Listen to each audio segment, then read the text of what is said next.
Would you kindly introduce you first?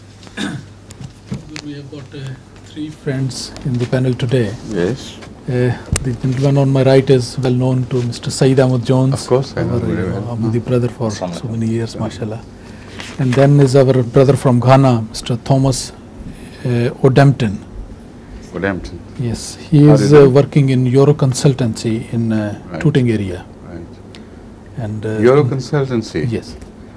Is it a British government service or what? Would you kindly explain yourself? Or is it a company, independent? I don't know that. Yeah. Okay, Euro Consultancy is a partnership between consultants in England and Brussels and the European states who have come together to share ideas of how to get involved with the emerging market, the single Europe. But who is organizing this? Who are the principals of this? South Thames College in London. Right, right. Yeah. Thompson College. Yes. So it's a private college, isn't it? No, it's organized by the partly by the government and partly by the European. That is why what I asked in the beginning, you know. What I wanted to understand is Euro Consultancy is a title which perhaps will have some involvement with the government at some stage. Yes, right. It is. And how long have you been in England? Well, I have been here for about 10 years now. For 10 years? Yes. In fact, more than 10 years. Right. Yeah. And your profession before you came? My profession was working with the Attorney General's office. Attorney General? Yes, in Ghana. In Ghana? Yes. Right, right. But since I've been here, I've been working as a financial consultant. Good. Before joining Euro Consultants. Good. Please. Yes. And next is Mr. Rustam Mini Ahmetov. He comes from Kazan. From Kazan? Yes. Kazan, right. That's the Republic. Yes, yes, of course I know. Belongs to Russia still yet. I know Kazan very well. You know, we have a regular mission in Kazan. Yes. And we have many friends from Kazan, in fact, who have become Ahmadis and others who have not yet, but they hold very intimate relations with us. So let's start. Yes, yes, please. So on a little bit of a personal note, first of all, when you lead us in prayer, do you pre-plan what surah to recite after Al-Fatiha, or is it left to divine guidance? Well, I don't know what you mean by divine guidance. If it is what you have in mind is particular guidance at the time of my praying, that you should do this or that, this is not the case at all. But if you submit to God, then everything you do is sort of under the canopy of God, and if that is what you refer to as divine guidance, then everything is under divine guidance, of course.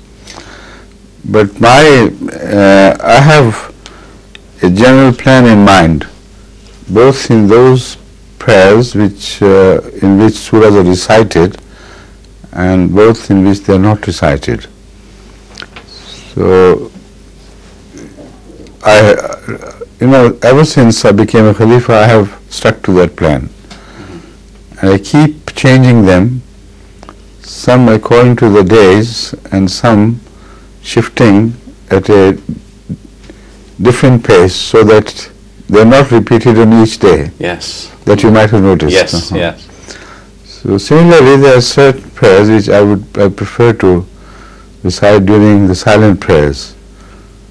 And in that, the principle that guides me is that generally the silent prayers are expected to be shorter in duration. So those who pray behind, I owe them this, that I choose shorter surahs rather than the longer ones. Yes. Right? Thank you. Please. Your Holiness, what I want to know is that how can the advancement in biotechnology transform the development prospects of the third world without having adverse effects on the environment and the health of people? You have asked a very complex question, in which, in fact, 2 or 3 questions are already incorporated. The transfer of technology is one important thing from the first world to the third world. That transfer is not in our control and command, because those who own a high degree of technology, it is for them to decide how much of this to be shared with the third world. And some of that simmers through automatically by natural process, because more people get advanced, more services are needed for them at low bases, and those technologies which belong to a low basis begin to lose their value with the passage of time, because second, third, fourth stories are built on top of them and they become commonplace. So these technologies automatically simmer through to the third world and they continue to lag behind. But as far as the progress, as far as spearhead is concerned, the spearhead of progress is kept under very strict lock and key state, where no one is permitted to leak the technology to the so-called outsiders, and for that they keep an eye on the employment policy as well. They would not permit any third world country immigrant, even if he has been given a national status, to be raised to a level of involvement in industry where he would be able to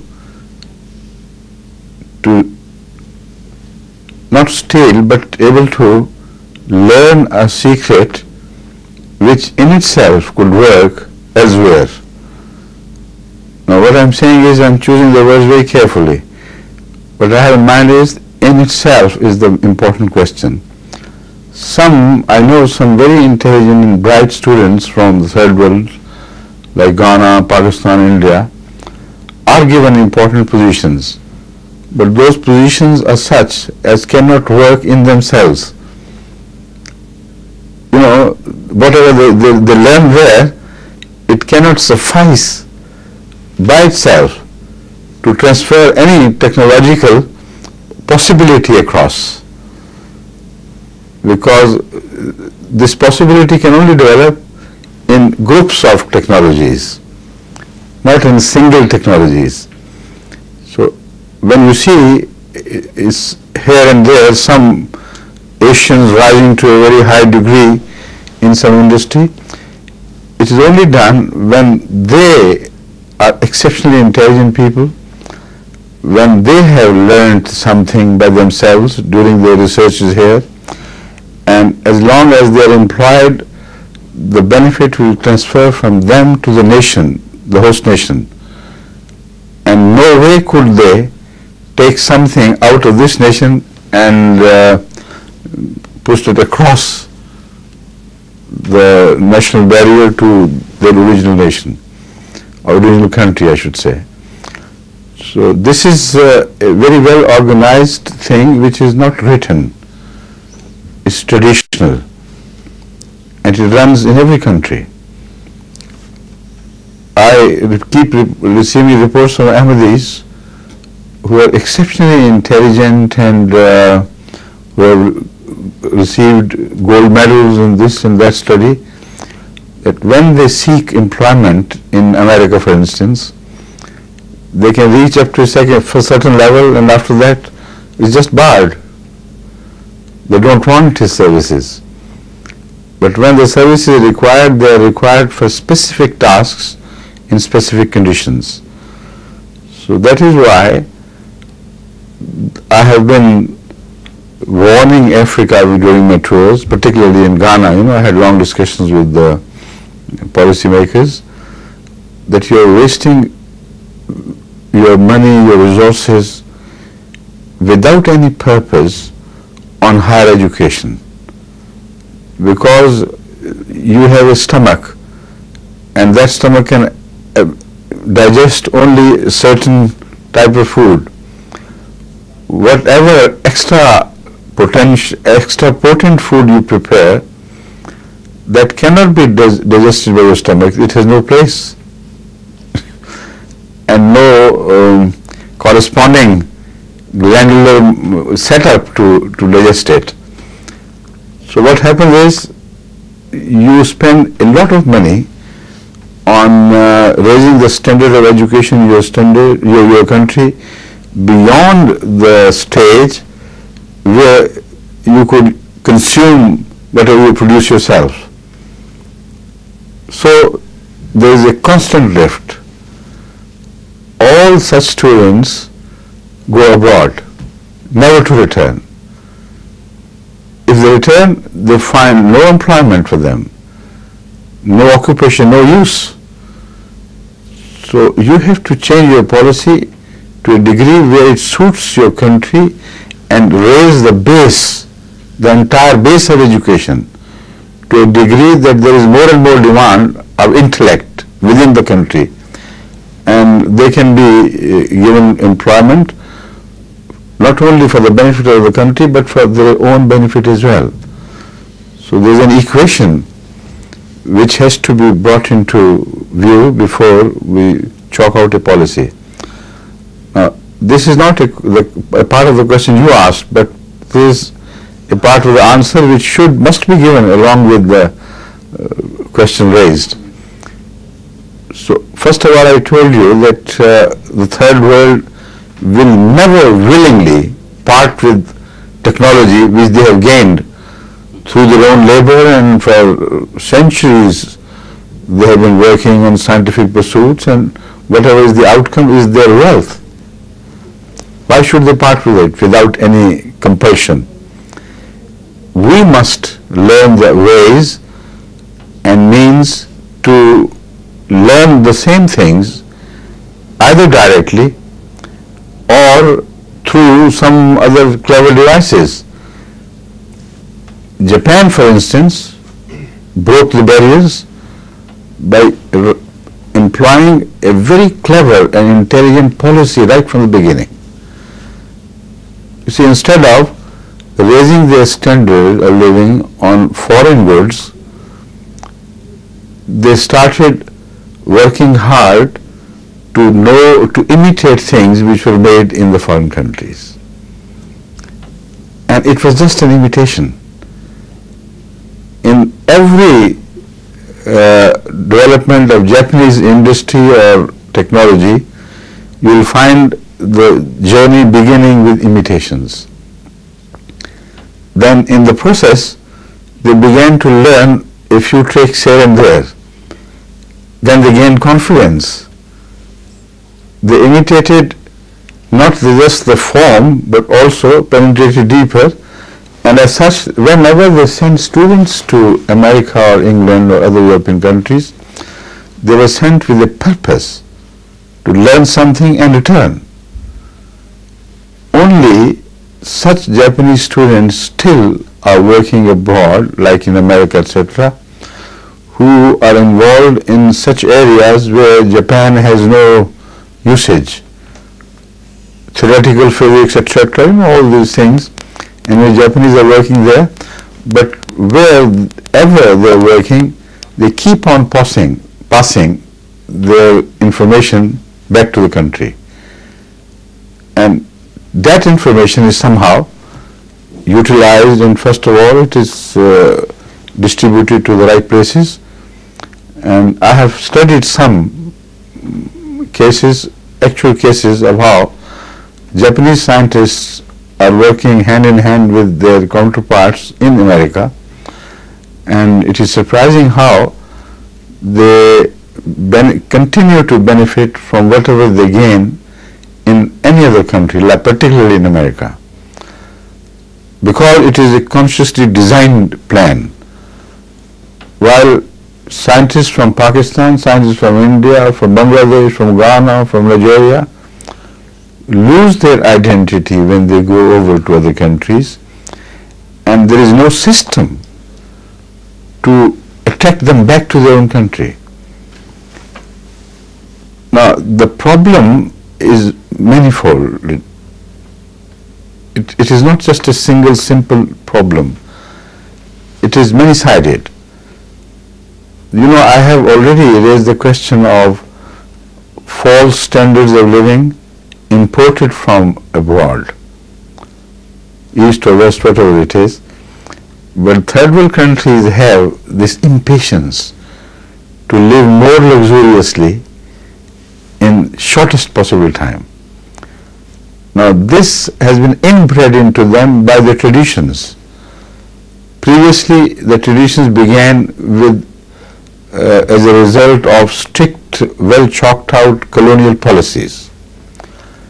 It was decided and immaculately acted upon, implemented, that we must raise the standard of living of the colonies, or our industries and trade will find no customers anywhere. So the foreign rule was not just for the pleasure of ruling. It never was. It was only to raise the national economic standard at the cost of certain other countries. So the rule was only to organize their economy, their way of life to a degree, in a manner that they will remain dependent on the produce of the country which is ruling them. So tariff rules, regulations were all carved out to serve this purpose. And this is what I have been trying to remind all African countries where I visited. For God's sake, don't forget that your standard of life is a false standard of life, and it is Pakistan being no exception. So it's not just a criticism directly at one group of countries. I'm talking in general of the third world countries. I said, you have carved, for instance, in Ghana, when I met the ministers at the highest level, I told them, you have carved a small Ghana out of a big Ghana. The larger Ghana lives at the grassroots level of existence, traditional way of life, and it is becoming less properly fed than before, because most of the wealth of the country is drawn by that smaller Ghana in size, which is so high in position, and so that most of the economy is used to support that small Ghana raised at a much higher level, and it has to be kept at that higher level at the cost of the rest of the Ghana. So because whatever they are accustomed to now, it is not the fruit of their own trees. It is the fruit of trees which grow either in Europe or in America or in Canada, in these places, or in Germany in particular for cars and things. So they are drugged in a way that they never realize that this is worse than drugging, with the result that these people want more wealth for their support, and the fruits of your own country, the raw material which you produce, is exported to gain the finished goods, and the result is that you become poorer and poorer. The industry which you import from foreign countries, that industry is a burden of your economy. It's never a support to your economy. I can prove it with specific references to some cases. In Ghana, for instance,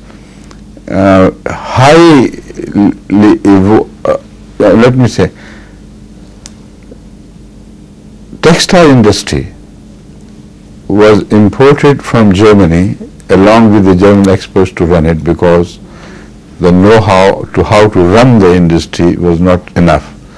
So these textile mills, one I have in mind in particular, there was a German mill which was of the highest class, in that case, the Germans did not cheat the Ghanaians in any way. It was the most advanced textile mill which were also working in Germany. So they exported it to Japan along with their technicians, Ghana along with their technicians. But what happened? The terms, first of all, for 5 years there will be no repayment. After the 5 years, the repayment begins along with the interest which is accumulated. And by 5 years, the way this industry is handled by the lower staff, more likely than not, this industry would have turned into junk. But it happened faster than that and in a different way. It happened because in the meantime in Ghana, the labor unions had become very powerful, and the labor had become also very lazy, and they became unruly. The result was that these German masters who were running the factory, although they were technicians of the top class, but they were still there in a minority. Most of the laborers were the Ghanaians, and they would not cooperate. They started striking and this and that. So it was the Germans who got fed up, because they are a very different type of people. They can't cope with similar situations at all like the British can. They know in many ways.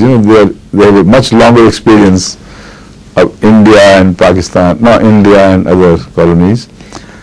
So the Germans got fed up until the machinery began to come to standstill, one after the other. Half of the mill had become dead before the end of the 5 years period. Which saved them. Pardon? Which saved the Ghanaians. Yes. And then the left said, let us go, for God's sake. When I sent my representative to have an investigation into the affairs of this industry I had heard about, only then the details came to my knowledge. It was after my visit to Ghana. So I sent an expert from Pakistan, who is an expert of very high quality, among the very top ones, scientists who know this textile industry, who is working at the highest level in the industry everywhere in Pakistan. So he went and he studied everything and sent me the report that although the cotton produced in Ghana is second to none in the world, second to no country in the world, and it's better than Egypt, it's equal to the highest class cotton produced in America. But there is no room, no possibility, no wisdom in trying to have a cotton industry in Ghana, textile industry in Ghana, because of these factors. So although that factory was already on sale, and some people were very excited that an excellent factory is on sale, he advised me to keep my hands off this. So this is again a problem. The corruption in the third world countries is of a very different nature from the corruption in the first world countries.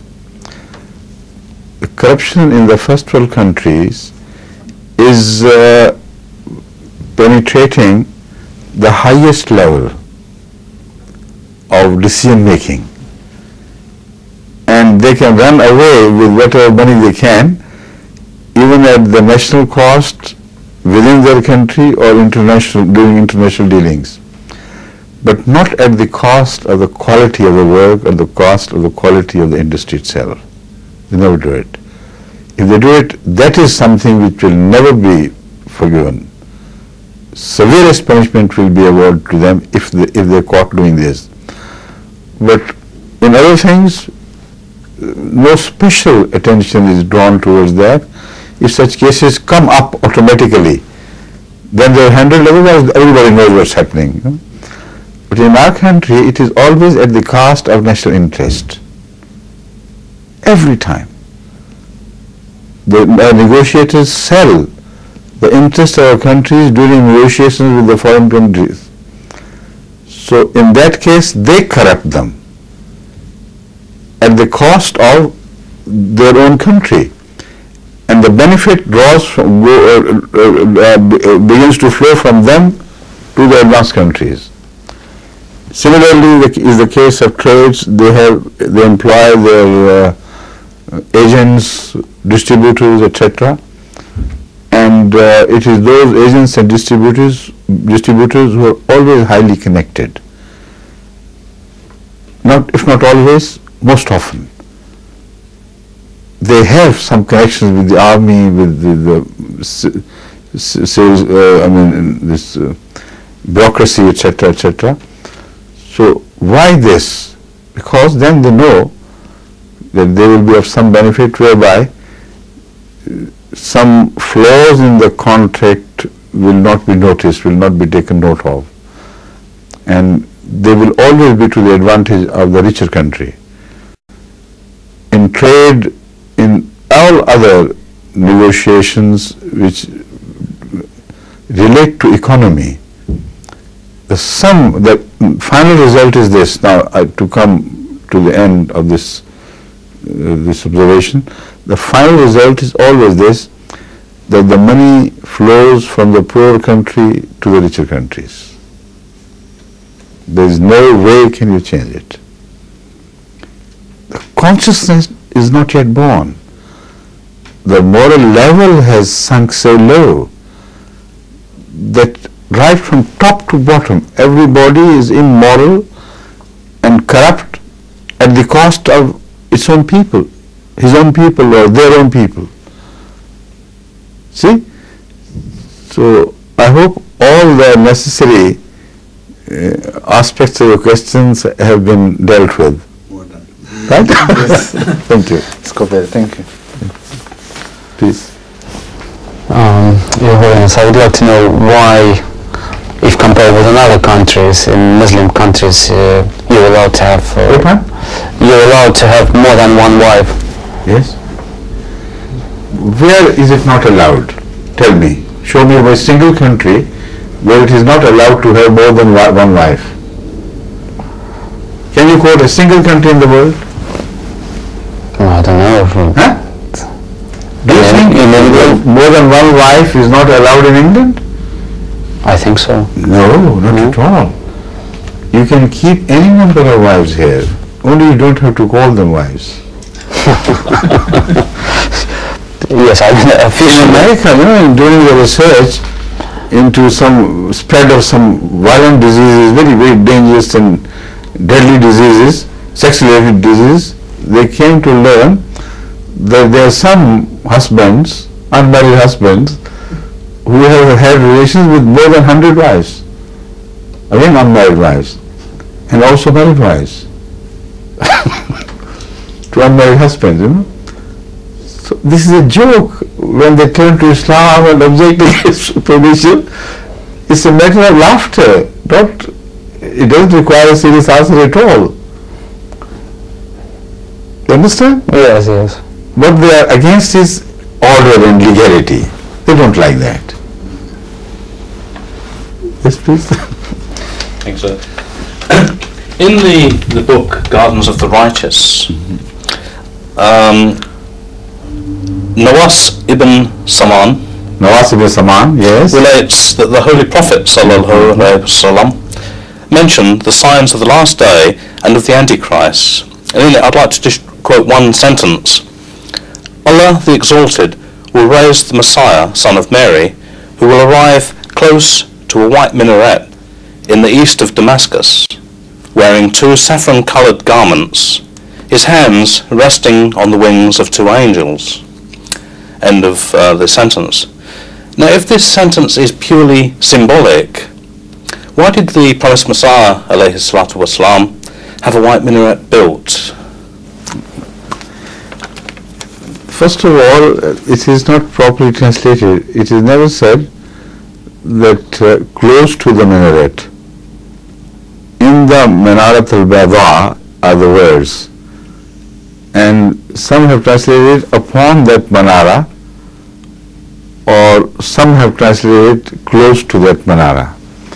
But upon translation is wrong anyway, because it can only be right if the whole sentence is translated differently. In the Banarata Sharqiyya Damashq, two things are said. In the Manara, upon or close to the Manara, or and east of Damashq. So some translate it as east of Damashq relating to Manara. So which means that the Manara will be situated east of Damashq. And those who translate Inda as close to Manara, they say he would be close to Manara on the eastern side, but not on the Manara.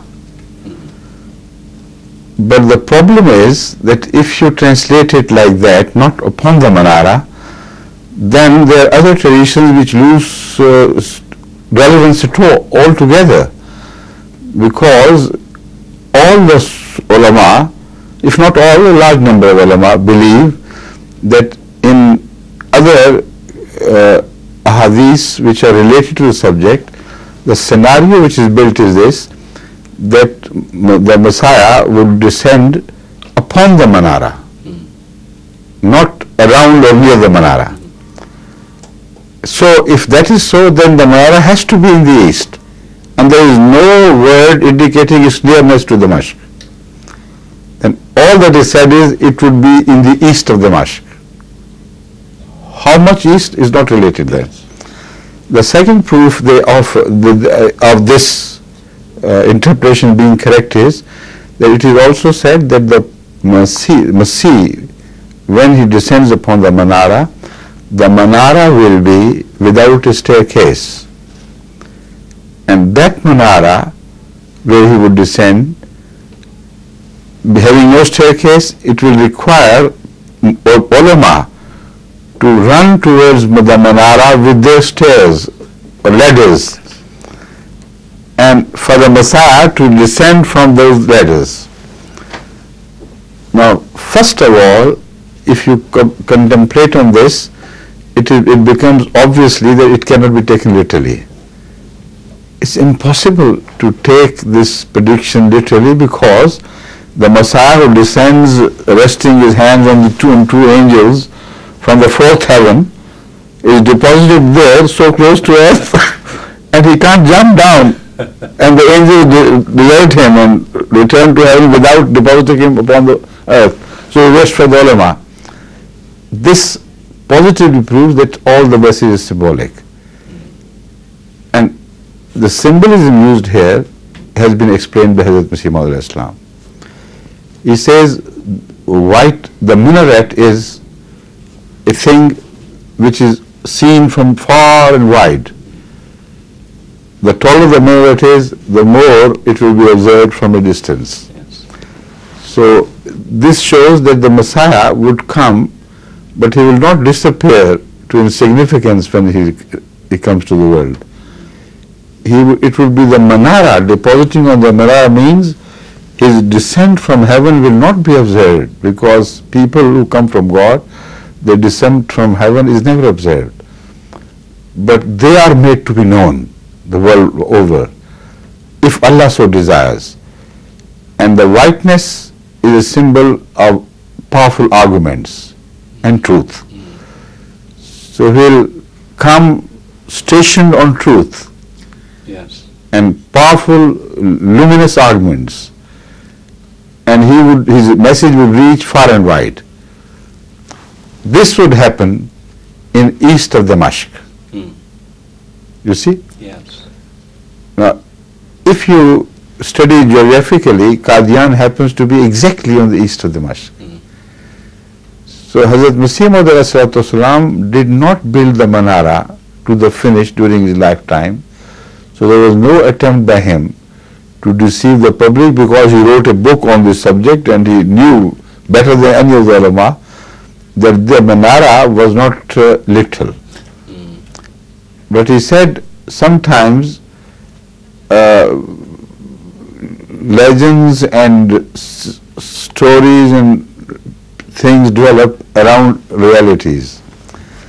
Sometimes realities are built to indicate symbols. Yes. And to memorize the symbolic messages.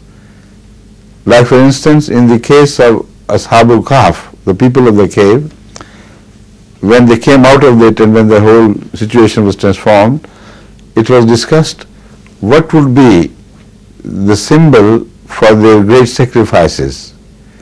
Now that symbol was, although metaphoric, but it was given a material shape of a minaret or a mosque. So after the discussion they said, let's build a mosque. There was no mosque before to indicate that that would be built on the mouth of the caves of the righteous people. But mosque was built later on to indicate that it was here that God-fearing believers in the unity of God, people who were persecuted and prosecuted on the surface of earth, who had to seek shelter into the caves, under the caves. When they came out here, they emerged here. And from then on, their life was transformed upon earth, and then they spread the message far and wide. The mosque became the symbol. So Hazrat Masih Maud did not begin the building of minaret. He only began to prove that this is the minaret on whom he had descended, or by whom he had descended. Not at all. What he said was that he has come on that minaret of significance. I mean, on that minaret, the significance of which he had described. So to create a material symbol of this event, he has decided to build a white minaret. I see. See? This is what I was having trouble with, because I've understood from previous sermons that you've given the two saffron garments were related to the two illnesses, and I knew that he didn't literally wear them, so I was having trouble with this. Quite right. Now you know this. He has explained it in detail, in depth, the significance and the material part of building the minaret. Why? So, and again, you know, as I told you, the minaret was started in his lifetime, but it was completed much later, in the lifetime of Hazrat Khalifatul Masih Awwal. The second. The second. Completed. Yes. In which year? 1915. In 1915, that's right, yes. Because in 1914, Hazrat Khalifatul Masih Awwal, the first caliph, died. Yes. So it must have been completed in 15. Yes. Right. Or 16, maybe? 15. Yes. Started in 1903. Okay. Thank you. Please. Your Holiness, I've always wondered what is the significance and meanings in the process of praying with the Muslims when they bow down and they kneel and they always look up to Mecca, Right. as opposed to other. First of all, when in prayer, they never even dream of Mecca. It is just a direction fixed by God as a symbol of the universal unity of Muslims. Because if they were permitted to face in diverse directions individually, then that unity which was meant to be built around Khana Kaaba, the house of God, it is said, to create a sort of unity among those who believed in unity, to create a unity among those who worshipped unity, not Khana Kaaba. A direction had to be fixed. And the Holy Quran has spoken on that very clearly. It says, wherever you are in the world, face towards Kaaba, but God is everywhere. أَنَمَا تَوَلُّوا فَثَمَّ وَجْهُ اللَّهِ. Remember, whichever way you turn, you will find the face of Allah. So this is not Allah that you are directing. The purpose is different. The purpose is to give you a unity. And the second thing is that to bow and to prostrate and to stand and to sit are all the postures which have been used by different religions differently, severally, and sometimes individually, sometimes partly in groups, but never in totality. In nowhere will you find any religion which combines all these postures, but nowhere will you find any religion which does not have at least one of these postures during their worship. Hindus do it standing, like this, and the Christians kneel down, and some Buddhists sit and contemplate, and many prostrate. So all these postures combined in the prayer of the Muslims is indicative of the universal religion. A religion has come which will not be foreign to any religion of the world, and they will find familiar things and habits in its teachings belonging to different religions, different people, different countries. So that is the overall significance of these different postures. But that is superficial significance. There is deep underlying significance which requires much longer discussion, which unfortunately for which we do not have time now. Hazrat Masih Islam has written volumes over the significance of standing like this, bowing, prostrating. But one small illustration can be given in this time. Whatever you recite during these different postures, it is related to that posture. For instance, when you prostrate, then you are at the humblest position before God. Your head is touching the soil, the earth. You can't dig into it, of course, but that is the lowest you can go. And the words you recite is Subhana Rabbi al-Ala, Subhana Rabbi al-Ala, Subhana Rabbi al-Ala. Holy is He, free from all blemish, the one who is the loftiest, the loftiest, the loftiest. So when you are the lowliest, when you have, rubbed your forehead with the soil, rubbing your forehead with the soil, then the message is, if you want to reach the loftiest, in relation to Him, you should adopt the humblest attitude. And your loftiness depends on how low you fall to God, to your Creator. The lower your inner prostration is. Now here, because its significance, I am talking now inner prostration, not the bodily prostration. Lower your inner prostration to Him is, more humble you grow in the course of your worship to your Lord, the loftier will be your station in His sight. Now this is fully supported. I mean, this interpretation is not one which I am attributing to the Holy Quran because I want to laud its teachings.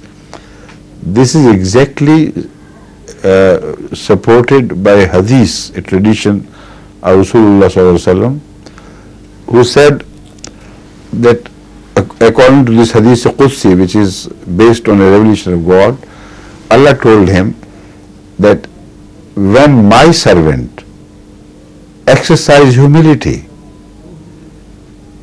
I send a chain from heaven who wraps him up and lifts him to the seventh heaven. Now the chain indicates different stages, different links. And when you read this hadith in totality, the message delivered is very clear that if you want to rise in the sight of Allah, lower yourself in your own sight in relation to Allah, then heaven would see to it that your station is lifted. Seventh heaven is the last, the maximum you can reach. So if your prostration, that is inner prostration, is genuine and sincere, and it is of course sincere and genuine, but it reaches a certain stage and not beyond, then maybe that chain leaves you at the first heaven and no more.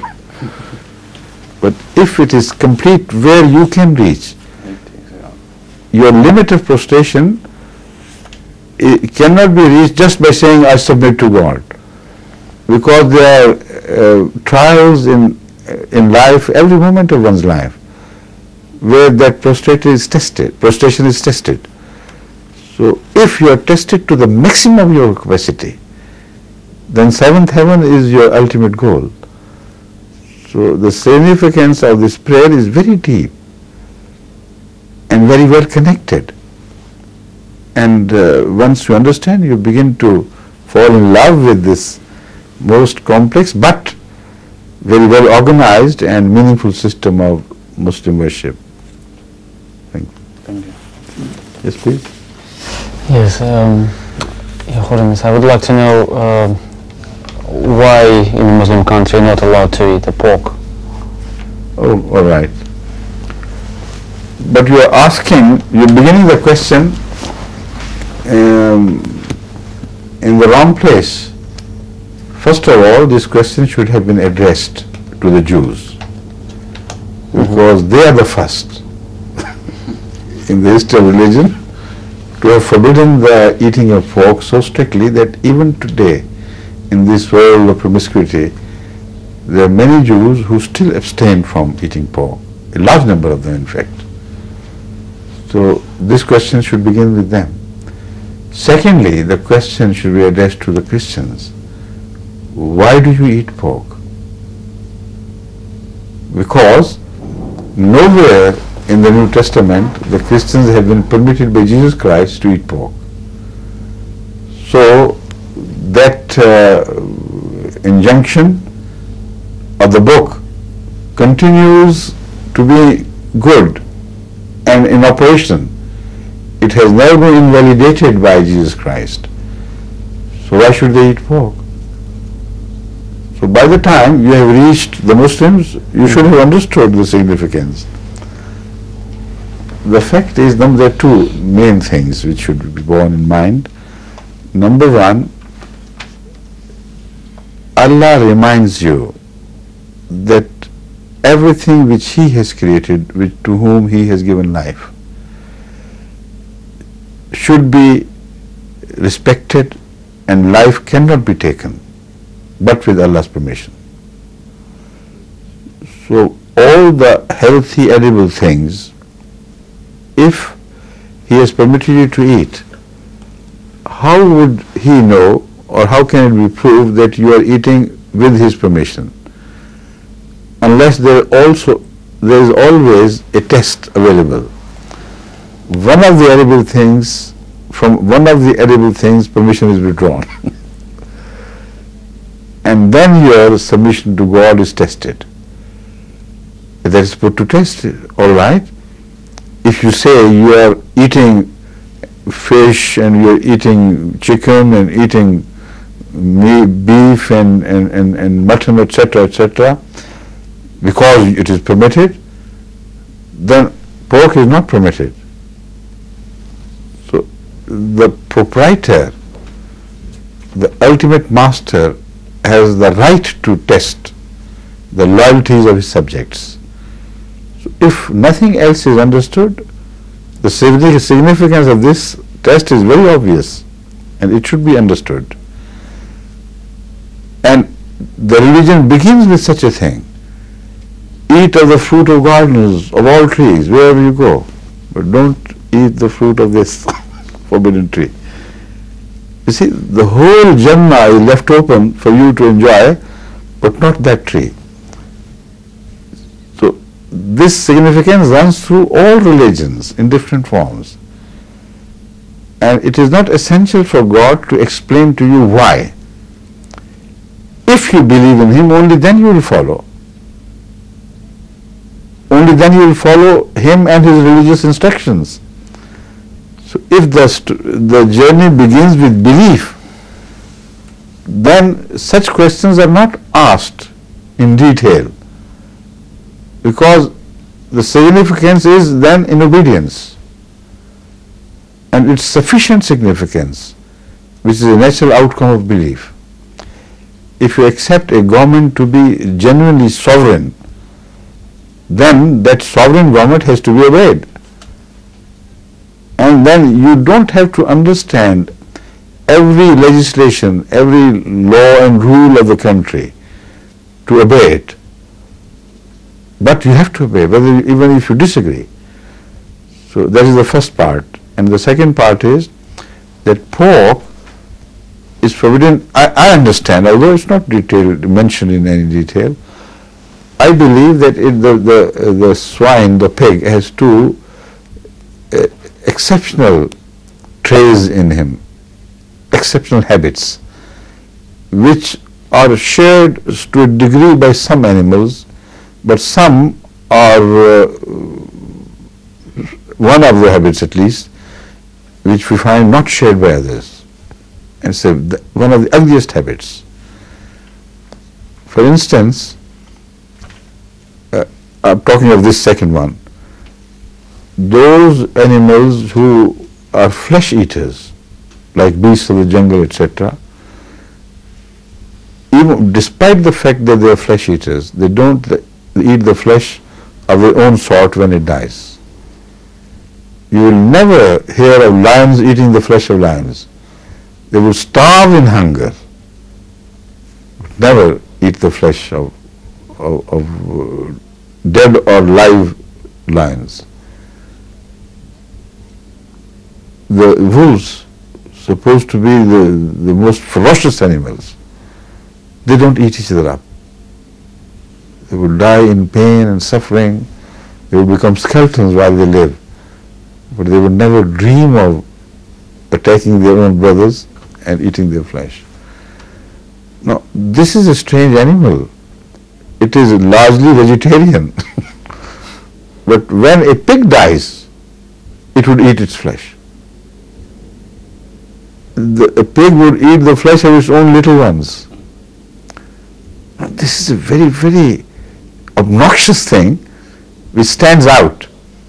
And according to my understanding, there are certain habits which have their imprint on the flesh and blood of the animals. There is some causative factor lying there somewhere.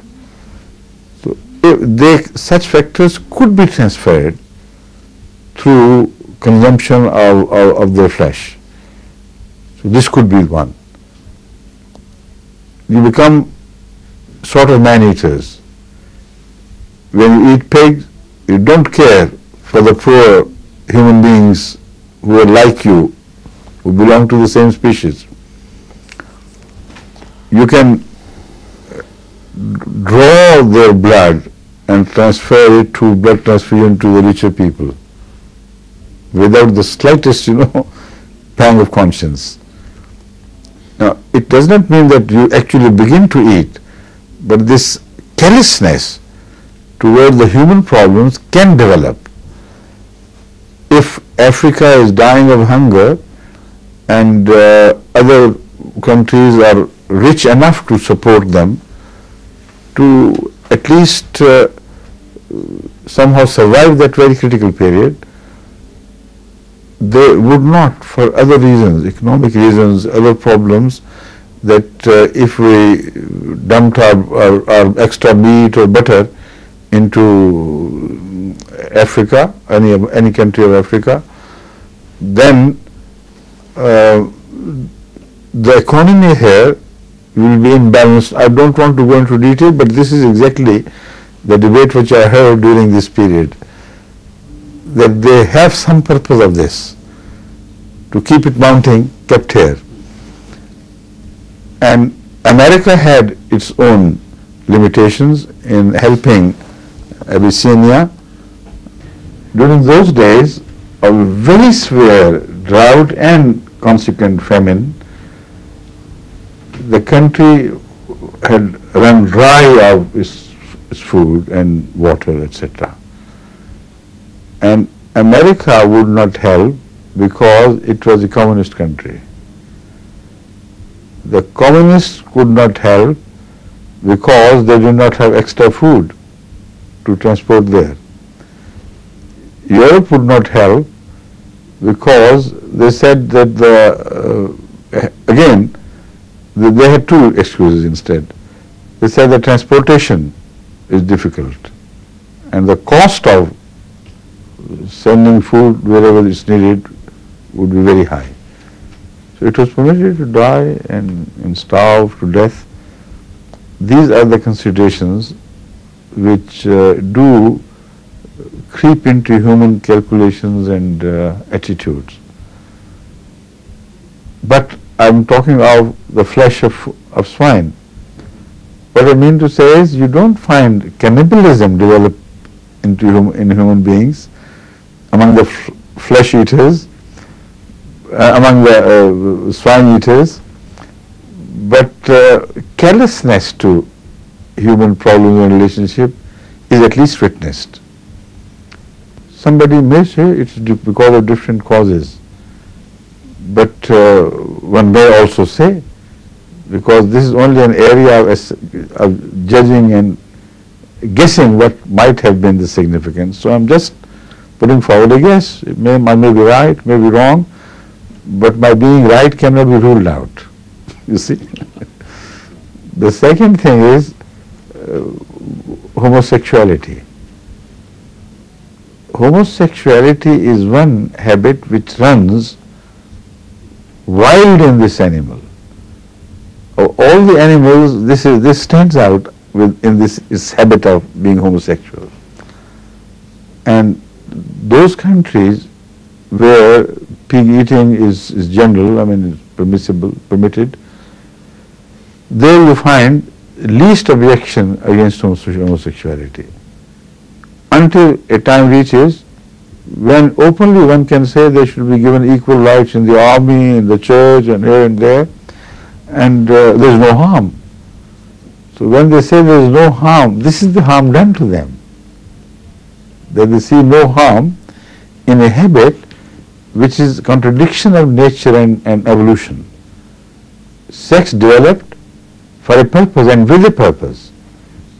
And purposeless enjoyment from sex is not the design of nature. They are even going, the scientists who are homosexuals, they are delving deeper into the genes and characters and trying to prove that it is genetic. Why it is not genetic in certain societies belonging to certain other religions? Why this genetic onslaught on your society alone? So this is all just mere excuses to support a certain tendency which has become grown out of their control now. And why Sodom and Gomorrah? Why were they destroyed? What was the message? The obvious message was that sex was provided to human beings or all animals for the survival of the species. If you use it only for the concomitant pleasure, then you deny the need for the survival, practically. And you misuse a provision by nature, and Allah will not let it go unpunished, that sort of thing. It happened in the case of Sodom and Gomorrah, but it doesn't seem to happen now. But it is happening, people don't see.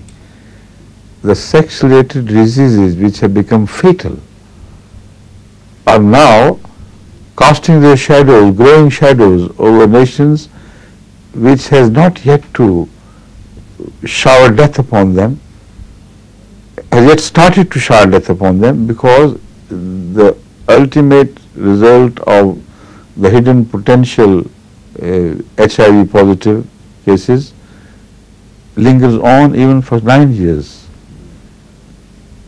And once the suitable climate is available, which Allah knows how it will be done, then it can become so deadly a disease, such deadly a punishment for mankind as a whole, that even nations will die almost entirely.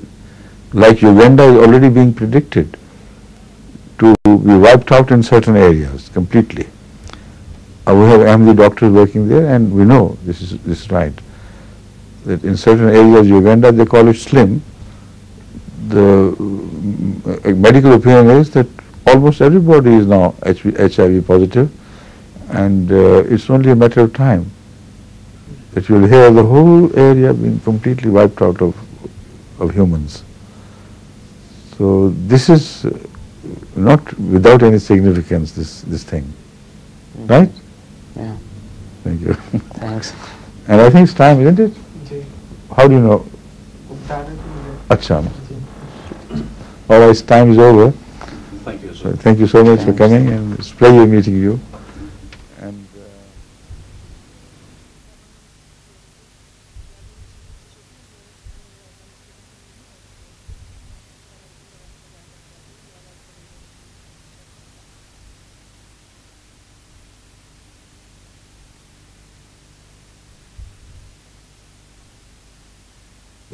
how do you know?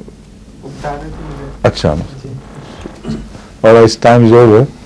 Thank you, So sir. thank you so much for coming, and it's a pleasure meeting you.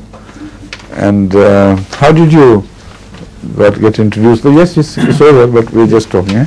The president of the Tutin Jamaat. Uh-huh. He is working in the same place, and they are I friendly. see. Yes. He knows you. Yes. Yes. Right. Thank you. And where are you from, Ghana? I'm from Accra. Accra. Yes. And was it political exigency which brought you here, a compulsion which brought No, I came here as a a student? student where I came to this country to study and work. But already you were attorney in general, you said, Attorney General's Ministry of Justice Minister of Justice Yes. in Ghana. in Ghana when you came over. When I came over, I resigned and came over. That's what I'm saying. Yes. You must have finished your studies before you rose to the status of Attorney General. Okay, partly. But I finished my O level. So when I was doing my A level, I was I see. working.